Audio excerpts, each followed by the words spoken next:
Pemirsa, 680 personil keamanan gabungan Polda Sumatera Selatan dikerahkan untuk mengantisipasi aksi teror yang terjadi di kota Palembang.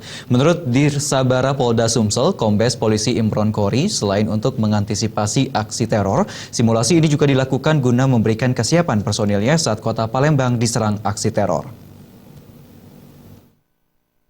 Situasi kota Palembang diserang ratusan massa yang terdiri dari preman, di mana dalam aksinya bertindak anarkis kepada pihak kepolisian Polda Sumsel. Unjuk rasa yang disertai pelemparan kepada para petugas keamanan ini terjadi dalam simulasi pengamanan anti teror Polda Sumatera Selatan pada Selasa 16 Februari 2016. Dalam kegiatan ini, setidaknya 680 personil keamanan gabungan dikerahkan untuk mengantisipasi hal tersebut. Tidak hanya menangani aksi demo massa, para personil kepolisian ini juga memperagakan simulasi ketika rombongan teroris melakukan pemboman di kawasan DPRD Sumatera Selatan. Dalam aksinya ini, para teroris melukai satu orang satpam penjaga.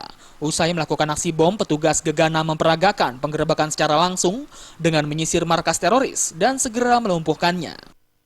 Menurut Kombes Pol Imron Kori selaku Dirsabara Polda Sumatera Selatan, untuk personil yang ikut dalam simulasi ini terdiri dari tim Brimob, Sabhara, dan Polisi Lalu Lintas dengan kekuatan tim penuh diturunkan untuk melakukan pengamanan dalam simulasi ini. Tidak hanya tim personil lengkap yang diturunkan, peralatan anti huru-hara juga ikut ambil bagian dalam mengamankan aksi teror seperti mobil gegana, mobil penyemprot air untuk membubarkan massa.